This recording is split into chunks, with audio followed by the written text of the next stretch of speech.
in this place. I worship you. I worship you. You are waymaker, miracle worker, promise king, light in the darkness. My God, that is who you are. You are waymaker, miracle worker, promise king, light in the darkness. My God, that is who you are. So you are here, touching every heart. I worship you. I worship you. You are here, healing every heart. I worship you. I worship you.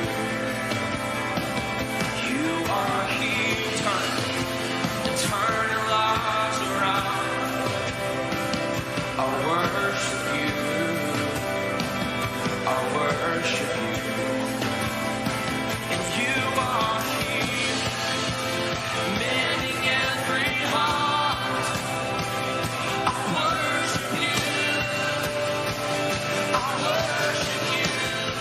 And you are waymaker, miracle worker, promise king, light in the darkness. My God, that is who you are.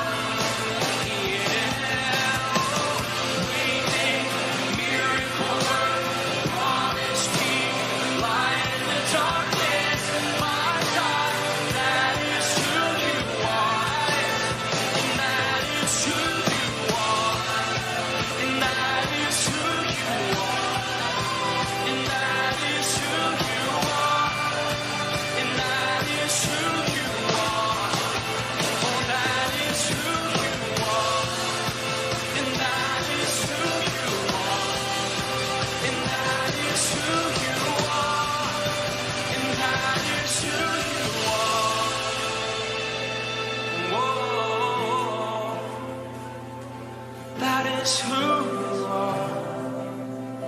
That is who you are. You are waymaker, miracle worker, promise king, light in the darkness. My God, that is who you are. Yes, it is, yeah. Waymaker, miracle worker, promise.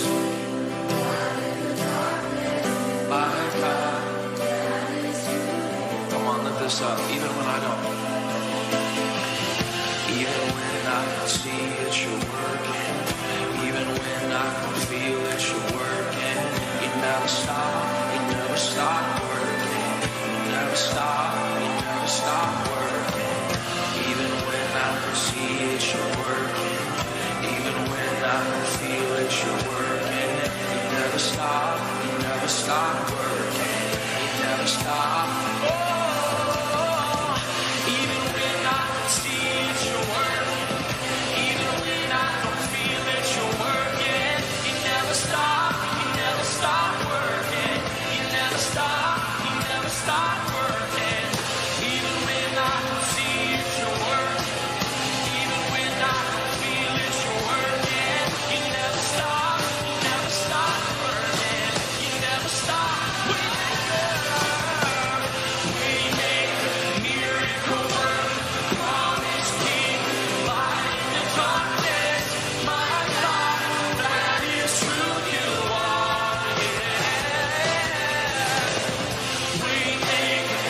Did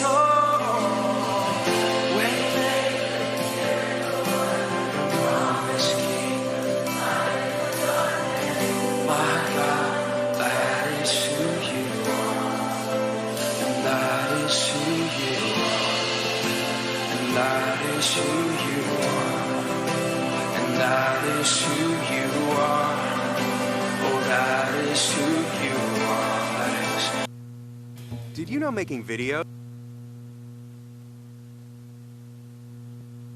That is who God is.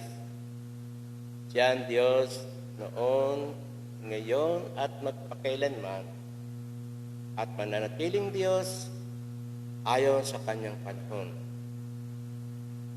Siya ang lumikha, ang manlilikha at lilikha. Magandang araw po ng linggo, mga kapatid, mga nanonood ngayong umaga. Ang araw na ito ay napakahalagang araw para sa ating Panginoon, sapagkat ito ay tinakda niya para sa Kanya. Maaaring wala tayong pagkakataon upang dumako sa Kanyang templo kasama ng ibang mga kapatiran na sasamba.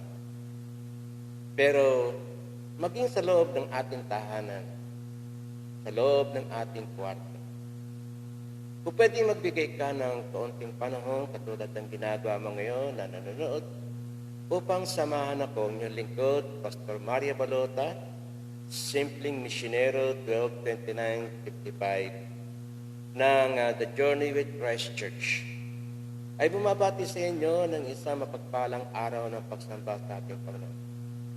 Tulad nga ng ating panimulang awitin, ay pinakita po sa atin kung sino ang Diyos. Siya at siya lamang, wala nang iba na po pwedeng maging katulad niya sa mundong ito, sapagkat siya ang ating Panginoon. Hayaan po ninyong tumunghay ako sa isang aklat ng mag-awit, kabanatang 23 mula talatang 1 hanggang talatang 6. At naniniwala ko na marami ang mga marahil ay sa ulado o talagang sa kanyang puso ay binibigyan niya ng katotohanan ang mga talatang ito na mababasa po natin ngayon sa Aklat ng Awit, kabanatang 23, talatang 1 hanggang talatang 6. Samahan niyo po ako mga kapatid. Sabi ni David, "Ang Panginoon ang aking pastol, hindi ako magkukulang ng anuman. Tulad ng tupa, pinapapahinga niya ako sa masaganang damuhan patungo sa tahimik na batisan. Ako'y kanyang inaakay. Panibagong kalakasan ako'y kanyang binibigyan, pinapatnubayan niya ako sa tamang daan upang siya'y aking maparangalan. Kahit dumaan ako sa pinakamadilim na libis, hindi ako matatakot dahil kayo ay aking kasama. Ang dala ninyong pamalo ang sa akin ay nag-iingat. Ang inyo namang tungkod ang gumagabay at nagpapagaan sa aking kalooban. Ipinaganda ninyo ko ng piging sa harap ng aking mga kaaway. Pinahiran niyo ng langis ang aking ulo, tanda ng inyong pagtanggap at parangal sa akin. At hindi nauubusan ng laman ang aking inuman." Sa tanulit talata, "Tiyak na ang pag-ibig at kabutihan ninyo ay mapapasa akin habang ako'y nabubuhay, at titira ako sa bahay ninyo magpakailan man." Well, kanina po ay gumawa ko ng isang artikulo at aking ginamit doon ang talata na may kaugnayan sa konsyensya. At gusto kong gamitin ang artikulo ito sa kasalukuyan nating panahon, kasalukuyan nating kalalagayan, na pagkaraan na tayo bigyan ng kaunting laya, modified general community quarantine ba yun? NGCQ. Sa pag-aakala na sa pamagitan ng pagbigay sa atin ng laya at ang lahat ng tao ay makapagtrabaho, makatugon ito sa napipintong panganib ng ating ekonomiya, makatulong para naman lahat ng tao na may trabaho ay muling makabalik. Sa kabilang banda ay malaking tulong din upang ang mga pamilya ay matugunan ang kanilang pang-araw-araw na pangangailangan. Subalit, yun ay naging daan, ang NGCQ ay naging daan upang lalo pang lumobo ang panganib na dulot ng COVID-19. Ika nga, ginawa ng gobyerno ang tila 3-4 na buwan na tayo ay inilagay sa kanilang mahigpit na pagbabantay. Pero sa kabila ng sinasabi nilang mahigpit na pagbabantay, ay marami pa rin ang pasaway na mas gugustuhin nilang mamatay sa COVID kaysa sa sinasabi nilang mamamatay sila sa gutom. Ang gobyerno natin ay kahit papaano nagpakita ng pagmamalasakit sa pagbibigay ng ayuda. Merong local government na talaga namang hahangaan mo sa kanilang katapatan at kalakihan ng puso sa pagmamalasakit sa kanilang pamayanan. Meron namang local government na simple lang sa kanilang tahimik at mapamaraan na gawain ay natutugunan nila ang pangangailangan ng kanilang mga mamayan. At meron din namang local government na sinasamantala ang pandemyang ito upang lalo pa sila makinabang sa kanilang sarili. Sa halip na tugunan ang panawagan ng gobyerno na tulungan ang mga mahihirap, ay nagagamit pa nilang kasangkapan ng mahihirap upang sila mismo ay makinabang.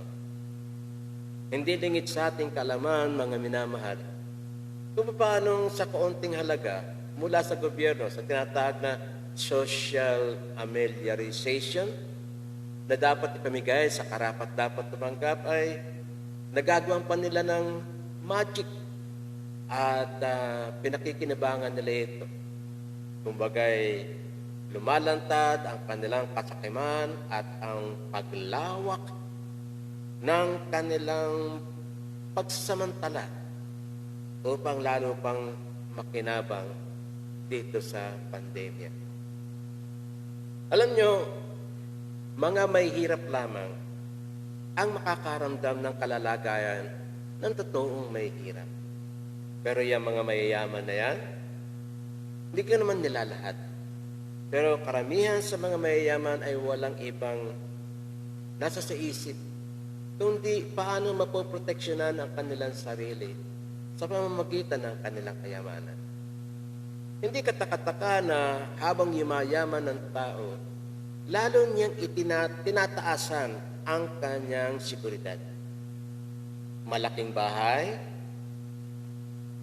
mataas na bakod, may mga gwardya, at sabihin pa natin na hindi lamang 1, 2, 3 bangko ang pinaglalagyan nila ng kanilang pera. Meron namang 1, 2, 3, 4, at marami pang mga negosyo na kung saan ay lalo pang nag-aakyat sa kanila ng pera. Payaman ng payaman ng payaman. Samantalang ang mga may hirap ay nando sa kalalagayan na kung saan ay nagtatanong araw-araw kung saan sila kukuha ng kanilang makakain. Sinasantabi ko ang usaping espiritual sa pagkakataong ito. Sapagkat ang akin lamang sinasabi ay yung normal na galaw ng mahirap at saka ng mayaman. Kanina, habang ko'y nakikipag-ugnayan sa Diyos, dumating sa aking isip na ako'y lalabas.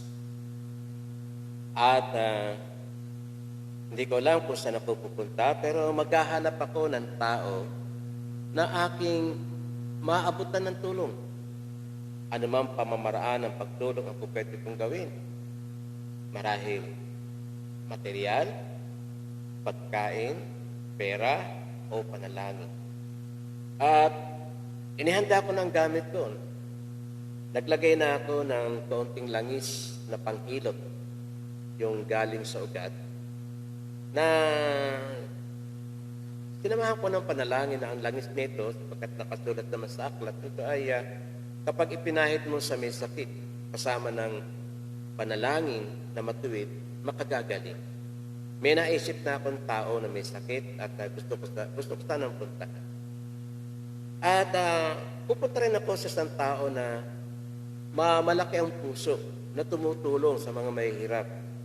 Mamimigay siya ng calcium, ng vitamins na kailangan, lalo na tigit ng mga senior citizen.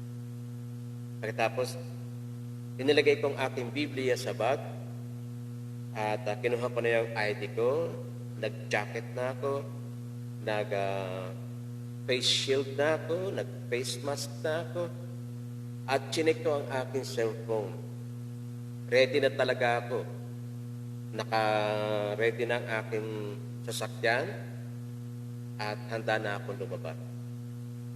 Nang chinek ko ang aking cellphone, buksan ito, biglang bumungat sa akin ang isang paalaala na galing sa aming punong bayan. Nang sabi niya, mga kababayan ko, meron na namang dalawa na napabilang sa mga na-impeksyon o nagkaroon ng COVID-19.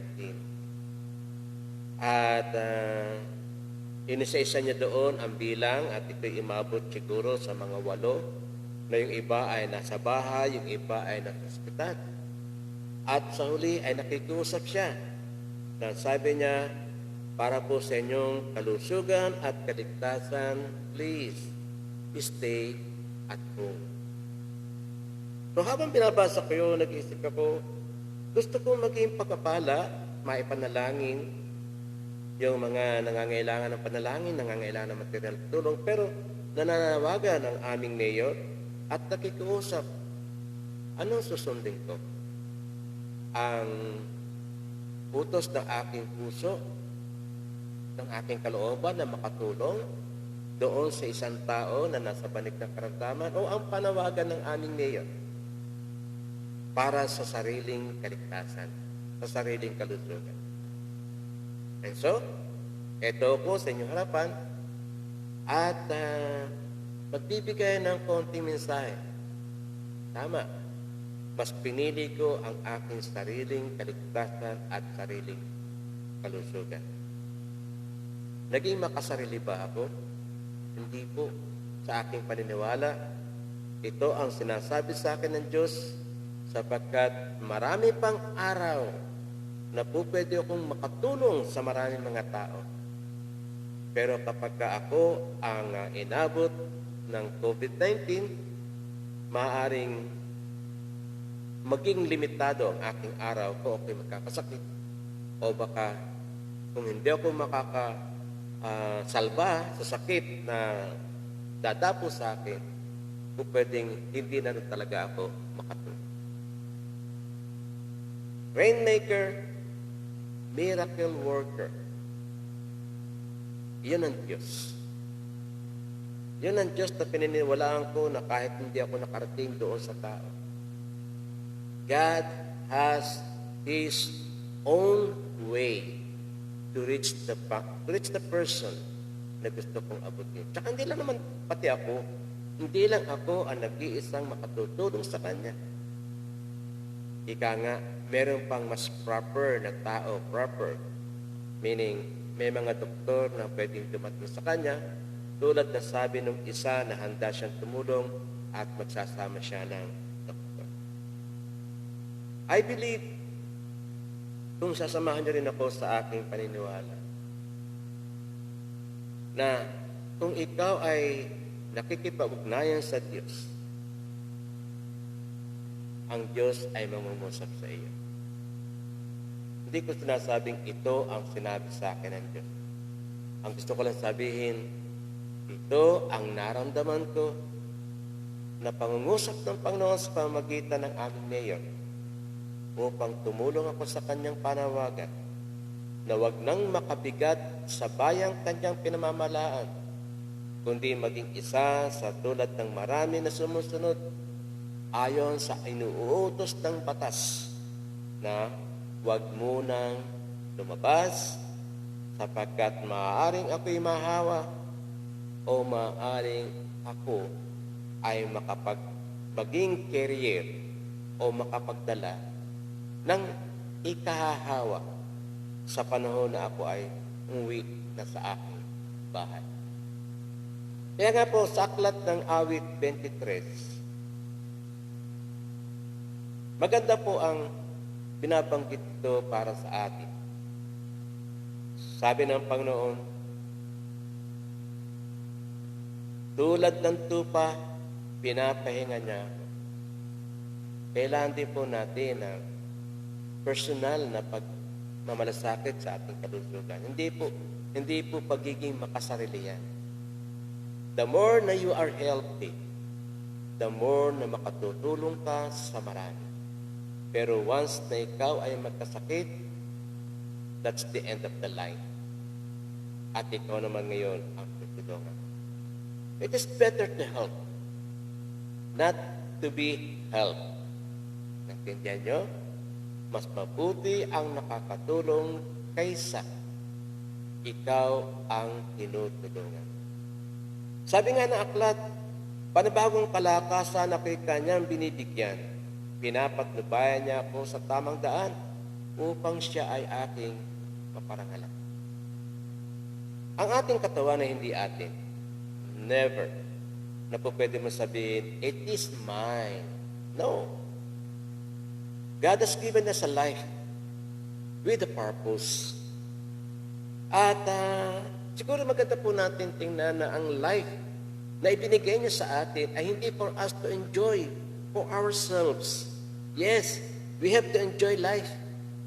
But always remember that you are alive because God has given you the privilege to be alive with a purpose. And that is to be a blessing to others. Okay?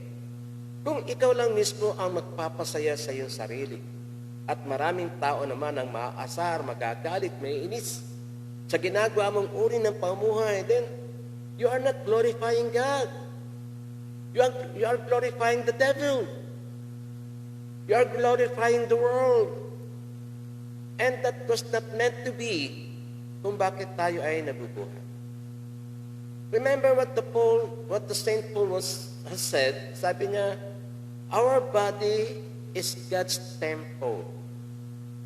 The more we are the more we are healthy, the more na nabibigyan natin ng konsiderasyon ang templo na wala iba kundi ang ating katawan. At binanggit din na aklat na once na inabuso mo ang templong yan, hindi ka tutulungan ng Diyos. So, ito ang aklat, no? Panibagong kalakasan na kay kanyang binibigyan. Daily, every day, God is giving you life and health. The moment you woke up after a night's rest, that is God's provision of health. And you have to be considerate with it. You have to be thankful. You have to be grateful for what God is doing in your life. Then, after you awake, after na magising ka and you plan to do something or you plan to go somewhere, always remember that there is God who would like to guide you, who would like to show you the path that you are going to walk. No? Sabi nga kasi sa aklat ng Kawikaan, marami tayong plano, pero iba ang plano ng Diyos. Iba ang plano ng Diyos, and if you are you are going to be careful enough to consider God's plan, almost always na hindi ito umaayon sa plano ng tao. God has something better for you rather than you make God do something better. Okay? Iba yun, ano? God has something for you rather than asking God to do something for you. Okay? So sabi nga dito sa verse 4, kahit dumaan ako sa pinakamadilim na libis, hindi ako matatakot dahil ang Diyos ang aking kasama. Ang dala niyang pamalo ang sa akin ay nag-iingat at ang kanyang tungkod ang gumagabay at nagpapagaan sa aking kalooban. Wow! So, remember how the shepherding the sheep? Siyempre, sa ating kapanahonan, wala nang gano'n, no? Pero, yung pag-aalaga na lang ng hayop, domestic animal, whatever it is, aso, pusa, kabayo, or whatever pet you have in your house. Di ba? Kung siya'y alaga mo, you are the one tending o attending to your pet's needs. Pinapaliguan mo siya. Sabi nga, hair grooming, pinapakain. You are doing your best as the owner of the pet na manatiling healthy ang iyong alaga sa loob ng bahay. And even, you are cleaning, di ba? Ikaw pa rin ang naglilinis ng kanyang mga dumi dahil hindi siya marunong maglinis ng kanyang mga dumi. Siyempre, maasar ka sa hayop na alaga mo kung siya'y malikot, nakakasira ng gamit.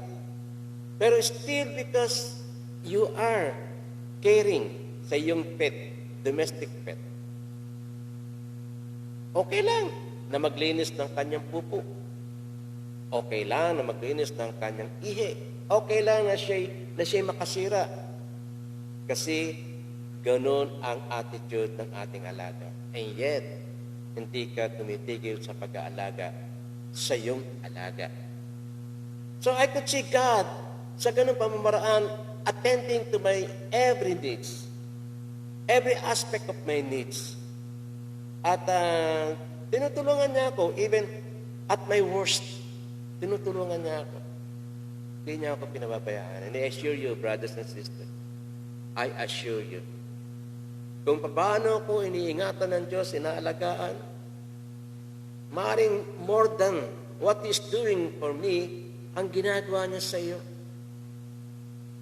Kung ikaw man ay nasa banig ng karamdaman, huwag ka malulungkot. God has something to tell you. May sinasabi ang Diyos sa iyo, kaya ka naandyan sa iyong kalalagayan. And you have to be very, listening carefully. Okay? Kung ano ang sinasabi ng Diyos while you are at the situation wherein you have the questions. Sabi ng aklat dito, no? Kahit dumaan ako sa pinakamadilim na libis. See? Pinakamadilim na libis. O kahit dumating sa buhay ko ang pinakamahirap na yugto. Ang sabi ni David, hindi ako matatakot dahil ikaw ang kasama ko and I could do the same. I am not afraid. I could go out. Pwede ako lumabas at hindi ko i-consider ang panawagan ng aming mayor. Pwede ko naman gawin yun. Pero why? Bakit hindi ako lumabas ng bahay? Because it is not that I am afraid na ako ay mahawa. It is not. Pero ayokong subukin na dahil ang Diyos ay kasama ko, ako ay magyayabang na hindi ako tatamaan ng COVID. No. Yun ang sinabi din ng Panginoong Hesus kay Satanas, huwag mong susubukin ang iyong Diyos. Yes, He could help you. He could make you well and healthy. But please, don't go beyond what God is trying to tell you. Stay safe. Stay healthy. Stay at home para mas marami ka pang magawa kaysa kung magkapasakit ka, malalagay sa alanganin ng iyong buhay, then that's the end na kung saan ay magiging pagkapala ka sa iba.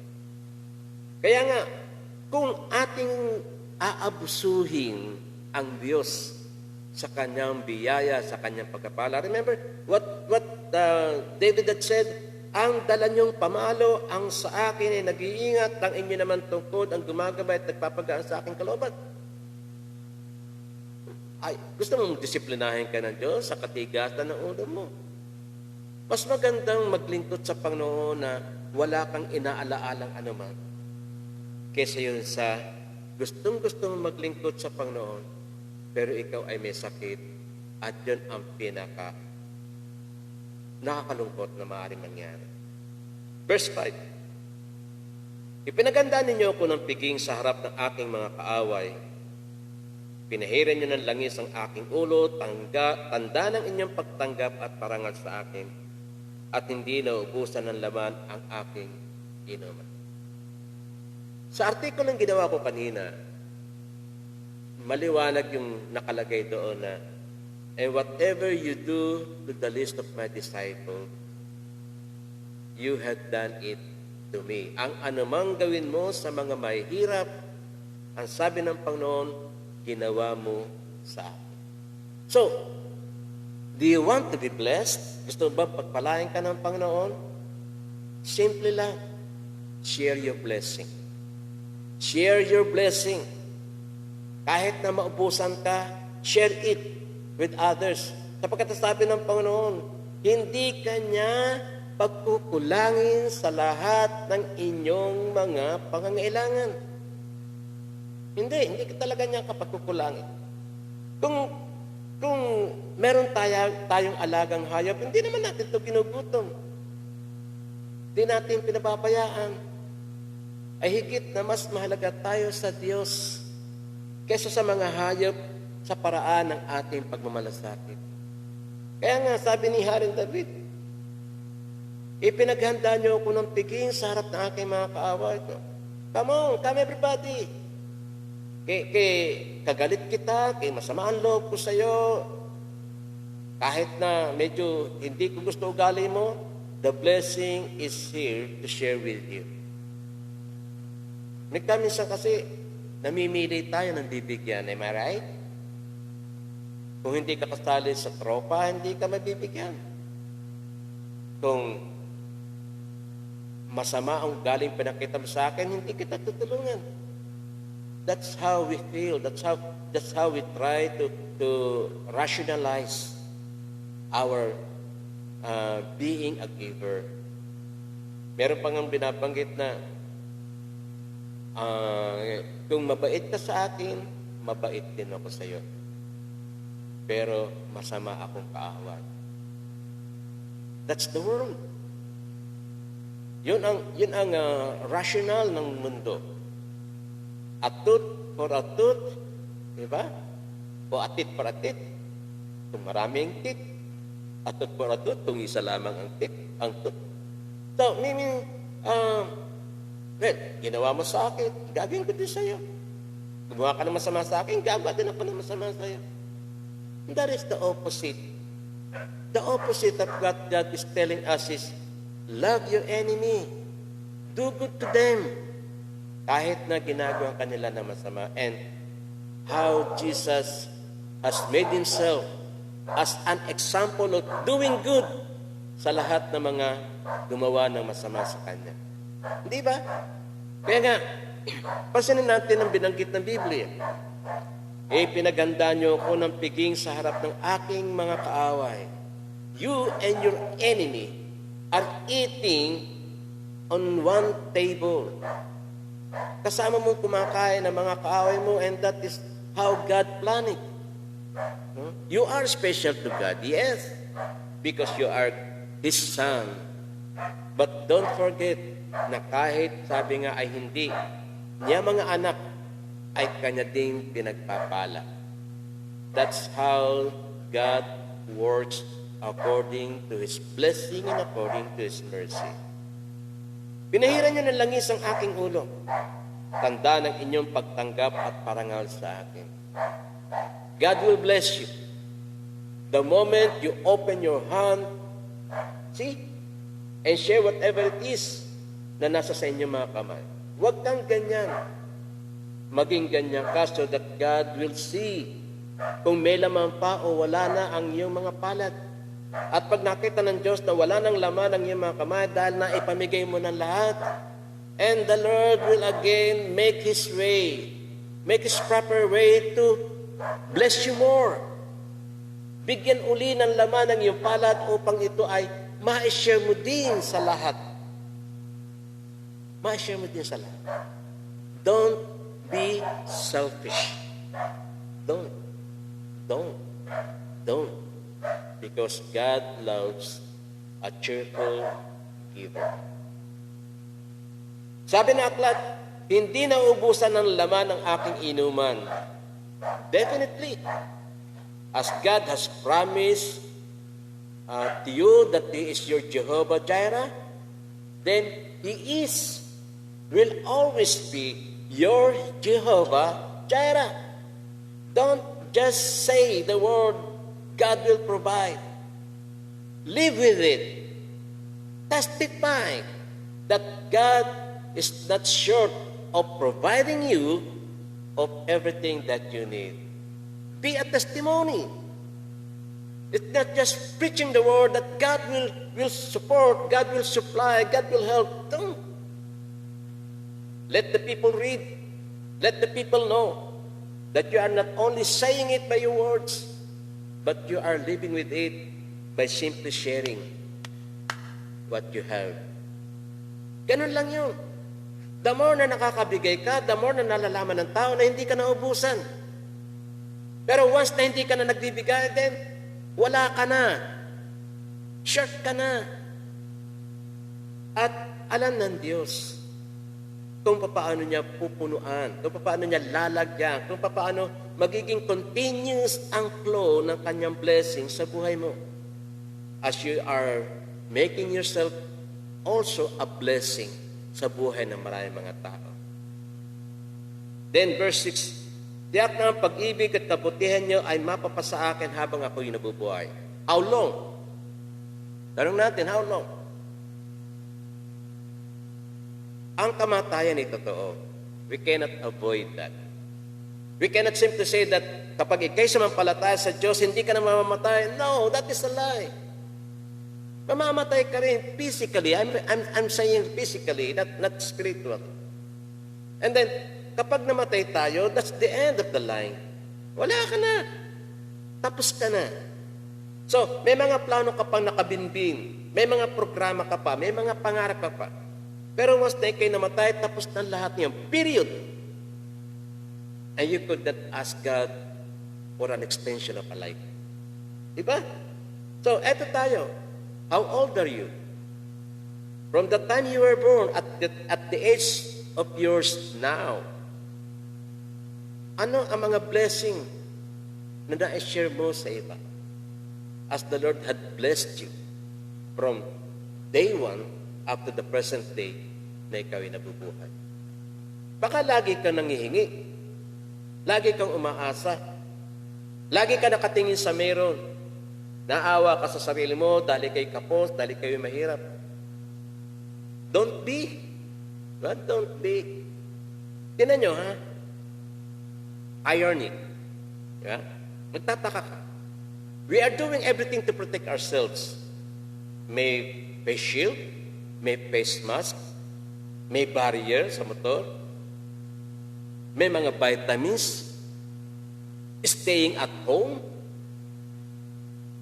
eating healthy foods, vegetables, taking medicine for your health, exercising, making your body as good as well.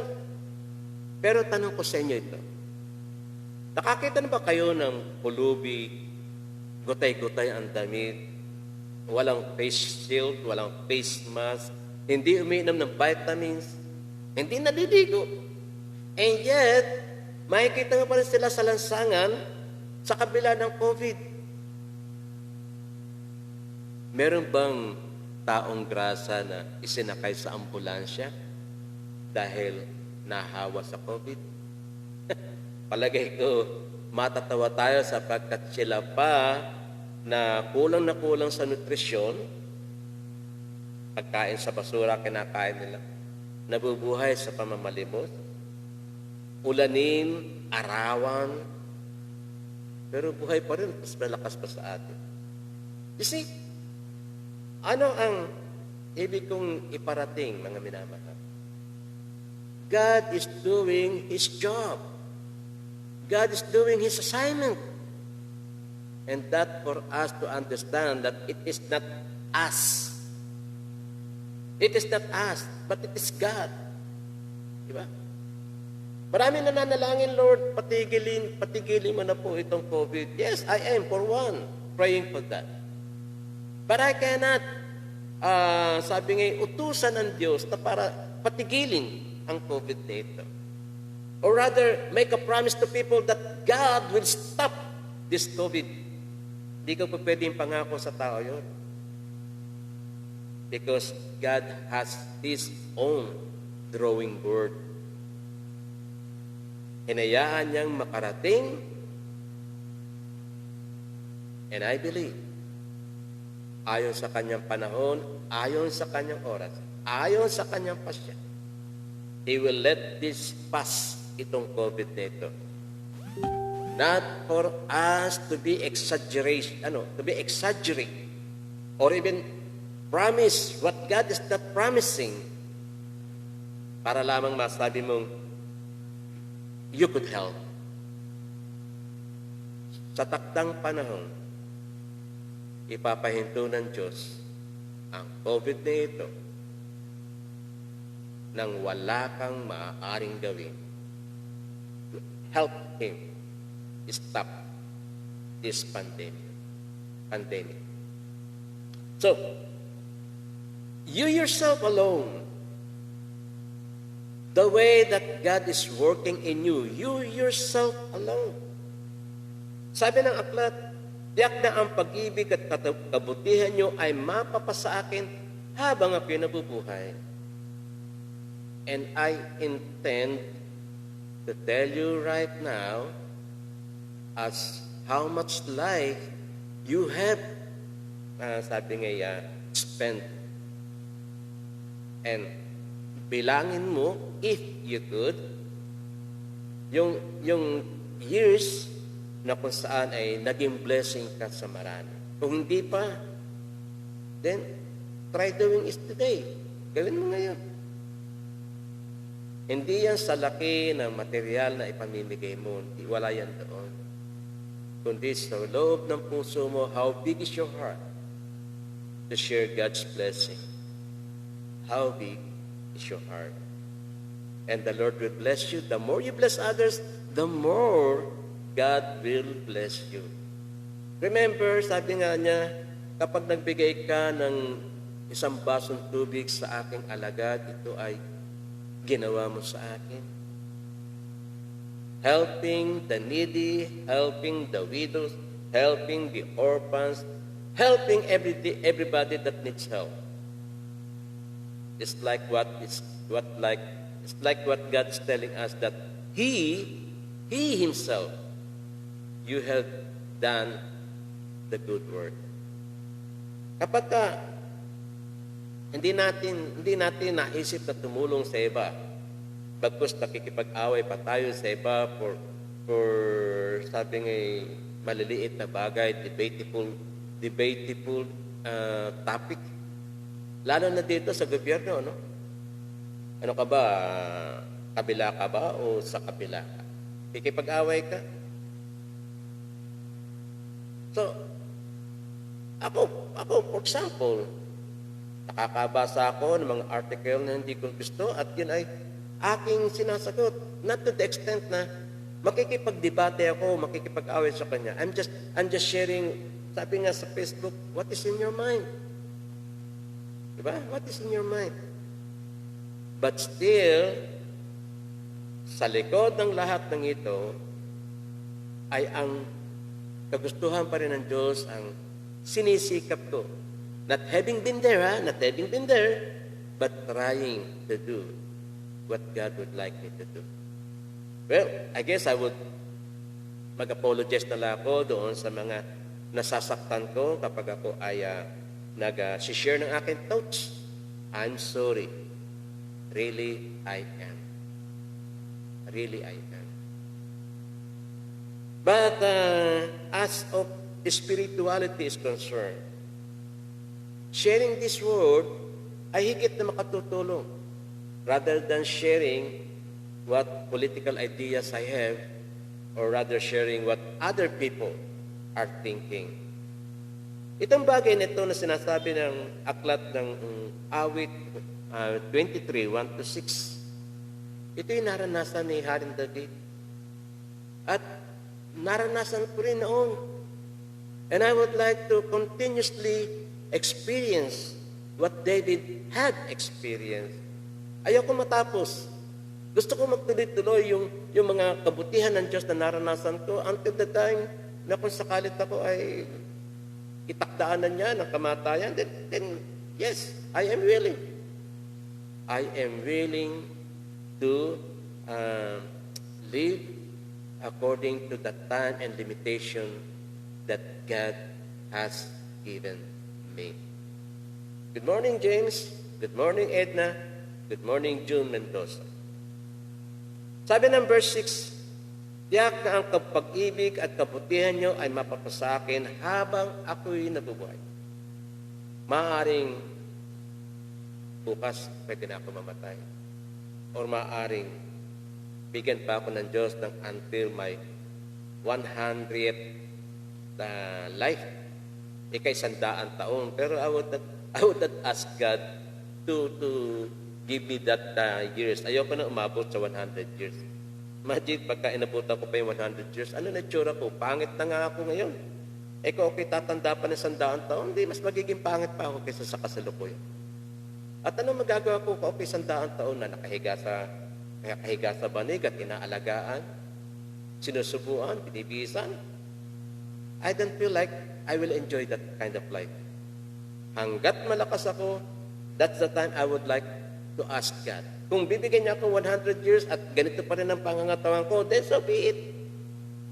So be it. I will be more grateful and thankful kung at the age of 100, ganito pa rin ang katawan ko. Pero kung darating yung panahon na ako ay, sabi nga, hihiga na lang, papakainin na lang, hindi na makadinig, malabo na ang mata, hindi na maganda mangusap, then I would rather ask God to take me home kaysa sa magpahirap pa ako ng mga tao sa aking tahanan. The same thing, kapag ka magkakasakit ka dahil pasaway ka, so pahirapan mo lang yung mga kasama mo sa bahay. Diba? At mahirapan ka rin, siyempre, kapag may sakit ka, hindi ka nang pakakain ng lechon de leche. Bakit? Imbis na lechon de leche, makaka-leche-leche ang buhay mo. Puro gamot na lang iinumin mo. And you will not enjoy life lying on a bed. Stuck on your bed. And then sabi ng Biblia, after that, at titira ako sa bahay niyo, Panginoon, magpakailanman. Wow! Diba? Ito yung reward. Kung nagawa mo yung sinasabi ng Diyos na ang ginawa mo sa iba ay ginawa mo sa akin, then you will enjoy His presence forever and ever and ever and ever. Yun ang destination natin. Hindi itong mundong ito na gusto mong mabuhay o mamahay sa magandang bahay, gusto mong makasakay sa magandang sasakyan na pag-aari, gusto mong makakain ng mga masasarap na pagkain. That is temporal. Pansamantala lang. Please, mga kapatid, let us consider what God is telling us today. As you are listening to me or watching me, I could feel that God has something telling you what to do after this. Gawin mo, wag ka na magpatumpik-tumpik pa. If you feel like sharing blessing that you have, then go out and share it. Or even share an encouraging words. Lalo na doon sa mga frontliners natin na kilala mo, or doon sa mga kilala mong apektado ng COVID na ito. Or even, be a blessing doon sa mga kasama mo sa bahay. Bakit di ka tumulong paghuhugas ng pinggan? Bakit di ka tumulong ng paglalaba? Bakit di ka tumulong ng pagluluto? Do whatever you can. And be sensitive. Maging sa feeling ng iba. Maybe you are right. In every reason, you are right. Pero kung dahil sa reasoning mo, dahil sa right reasoning mo ay makakasakit ka ng damdamin, then let it be. Hayaan mo na lang. Mananalo ka sa debate, pero magkakaroon ka ng kaaway. Hayaan mo nang matalo ka sa debate at manatili ang friendship ninyo ng taong iyong kadebate.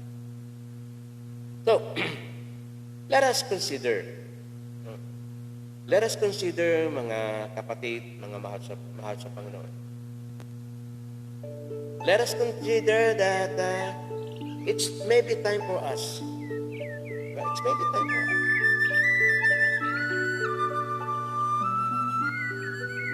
Maring you are wondering what it is that God would like you to do. Ano ba ang gusto ng Diyos na gawin mo? Right after this program.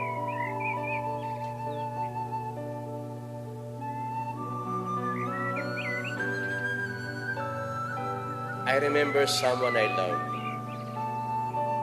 a friend, a relative, kasama sa faith,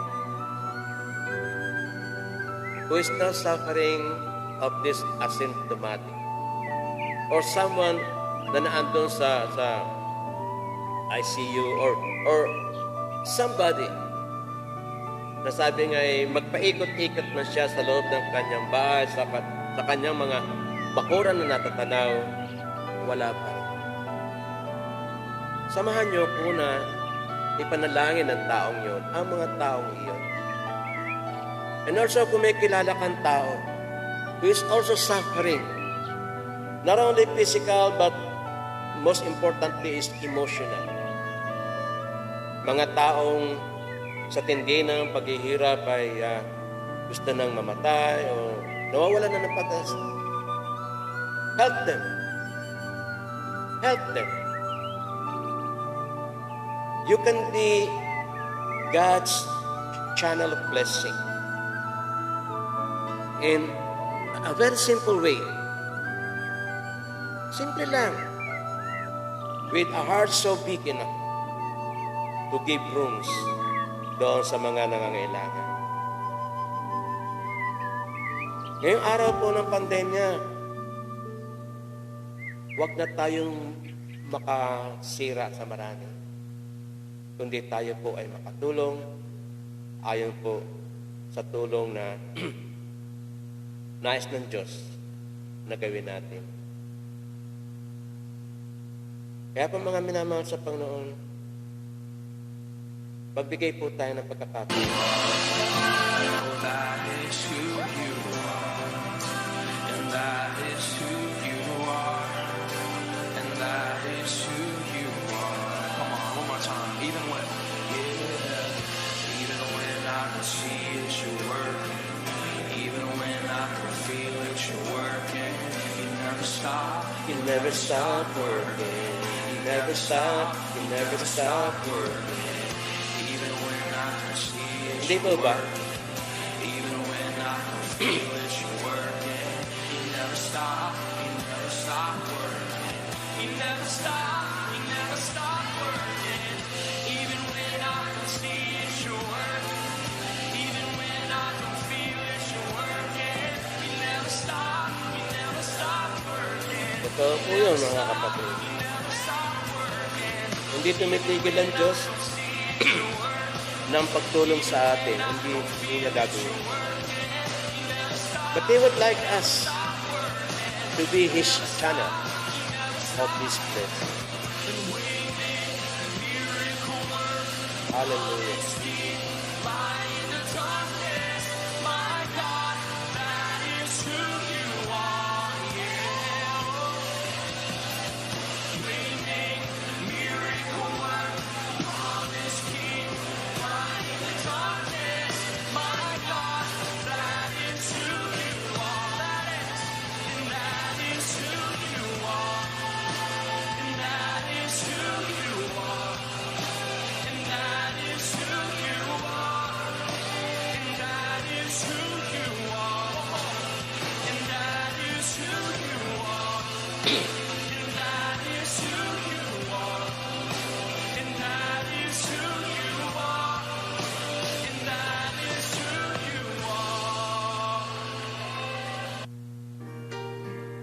So, dito po tayo sa huling minuto ng ating pong pagtatagpo. Salamat sa inyong panonood. And I pray na kahit ikaw na mayroong pangangailangan, I am with you. I would like to pray for you. And also pray for me. Ang Diyos na kahit kailan ay hindi nagkukulang ay ang Diyos na pareho nating sambahin. Pareho nating tawagan upang humingi ng tulong sa ating mga pangailangan. Yes. Hallelujah.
Cease to worship you.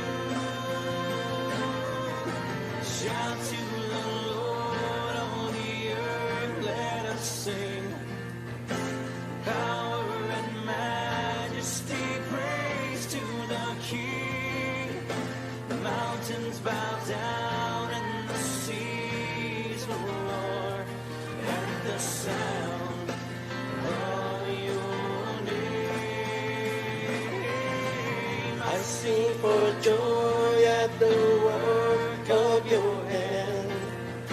Forever I love you, forever I stand.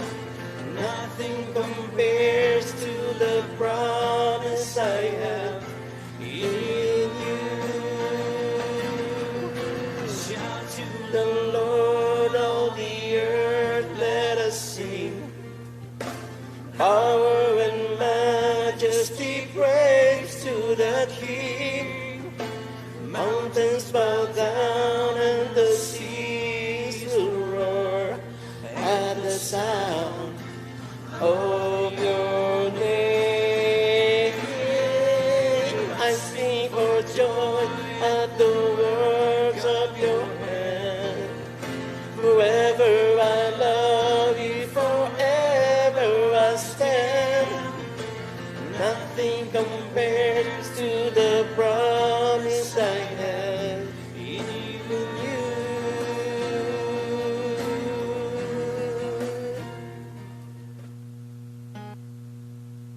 Hallelujah, Jesus. Nothing compares. Wala kang katulad, ikaw ang nag-iisang Diyos. We are your servant. Mga alipin mo kami, O Panginoon. Kinikilala na ikaw ang lumikha sa amin. Sa bawat hibla ng aming mga buhok na bilang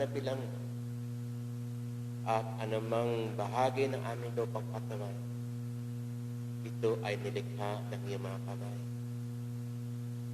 There's nothing that we could make as ours.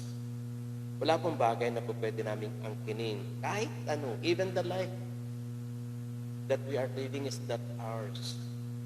It is yours. Pag-aari mo, Panginoon, lahat ng bagay dito sa lupa. We are your created being.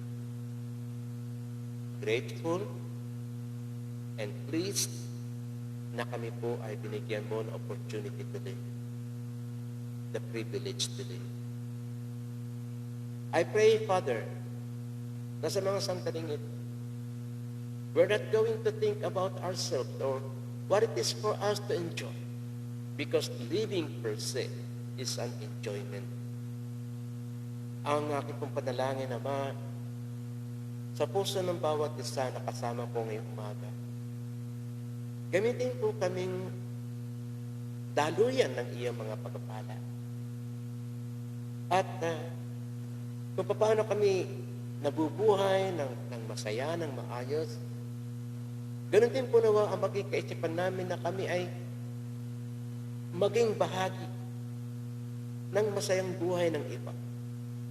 As you are giving me blessing, Lord, I pray, as we enjoy your blessing, Lord, I pray na maging blessing din kami sa iba in whatever manner. Yung mga salitang lalabas sa aming mga labi ay maging pagpapala sa kanilang mga pandemya. Kung anumang meron kami na po pwede naming ibahagi, please, Lord, bigyan mo ng kaligayahan ng aming puso na mag-share. At huwag mag-isip ng kung ano yung para sa amin, kundi paano kami makakatulong sa pangangailangan ng iba. At sa mga panahon, O Diyos, na mayroong mga may sakit, I pray, with the power of your name, that you are our Jehovah Rapha, ang aming doktor, ang pinakamahusay na manggagawa. Ang aking pong panalangin naman sa mga oras na ito. Ang iyong makapangyarihang kamay at ang bawat kapangyarihan dadaloy sa iyong mga kamay sa mga oras na ito na iyo pong ihihipo, idadantay sa mga taong may karamdaman in Jesus' name. In the most powerful name in the world, Jesus. Aking pong nais angkinin. Pagalingin mo po nawa, Ama, ayon sa iyong pag-ubal. Pagalingin mo po nawa ang lahat na nagdaramdam sa kanilang pisikal na karamdaman. Lord, sa mga nalulumbay, sa mga lumuluha sa pagkaramdam, sa mga nalulungkot, napipigati, o banal na Diyos na makapagayon sa lahat, bless mo po sila. Please, bless mo po ang lahat ng nahihirapan, ang lahat ng napipigati, lahat ng mga nalulungkot. Oh Lord, you have been our joy. May it be that you become their joy also. Tulungan niyo po sila. Let them feel your presence that will complete their life.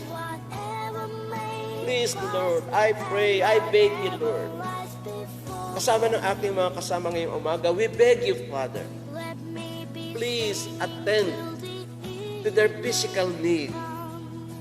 Kung sila po'y may sakit, Ama, please, heal them. Heal them. Heal them according to your word, according to your power, according to your name. Heal them, Father. I pray. Do as you wish for them. Thank you, Lord, for the opportunity. Thank you, Lord, for the privilege that we could come into your presence. And we worship you now. We lift you up. We acknowledge your presence in our lives. We thank you. We are grateful, Father, that you are with us right now. The Emmanuel. Thank you. The Jehovah Jireh. Thank you. The Jehovah Shalom. Thank you. The Jehovah Rapha. The Jehovah Jireh. The Jehovah Nisi. The Jehovah Shidkenu. Oh, Father, thank you. Thank you very much. Gusto ko pong angkinin sa mga oras na ito ang kagalingang ibibigay mo sa taong nasa sa aking puso, nasa sa aking isip. Please, Lord, pagalingin mo po siya. At alisin mo po ang kanyang pag-aalala sa buhay na ito.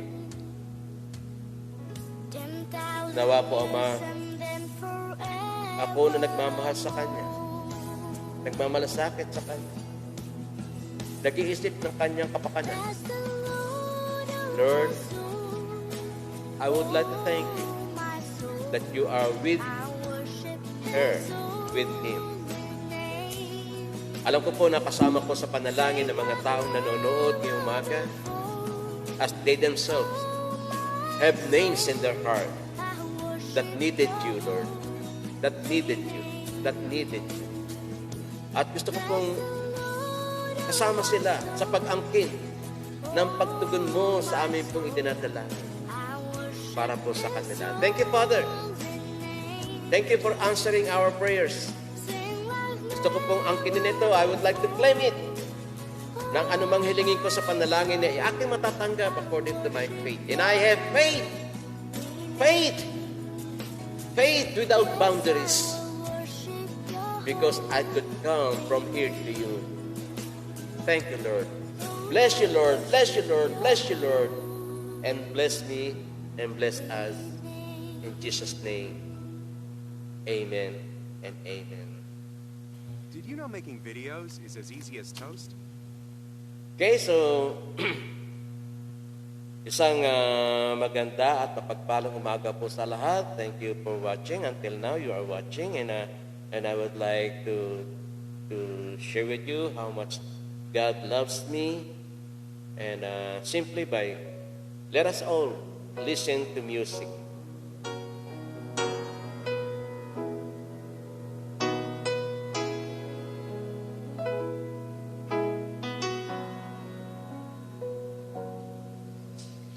Jesus, ikaw ang nagbigay ng buhay at mag-ibig sa akin. Mula ngayon at kailanman, pupurihin, sasambahin kita. Wala nang iba sa puso ko isipan,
Yes, Lord. Hallelujah.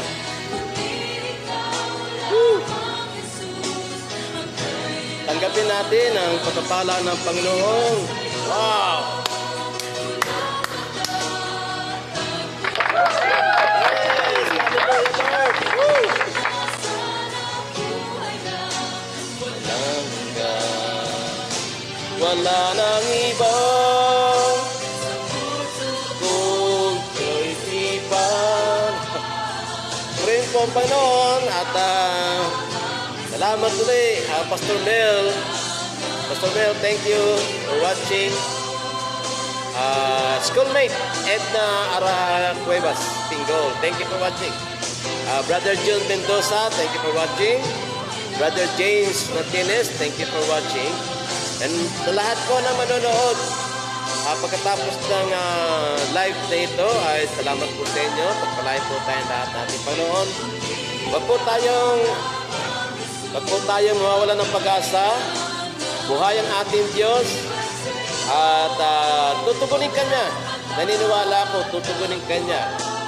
Ano man ang iyong kalalagayan sa buhay na ito. Purihin ang Panginoon at i-bless mo rin kung sino man ang malapit sa buhay mo, sa puso mo. Hallelujah. Magandang umaga po at happy viewing. Amen, amen. Thank you po. Thank you sa lahat. Bye-bye. Pastor Mario Balota po.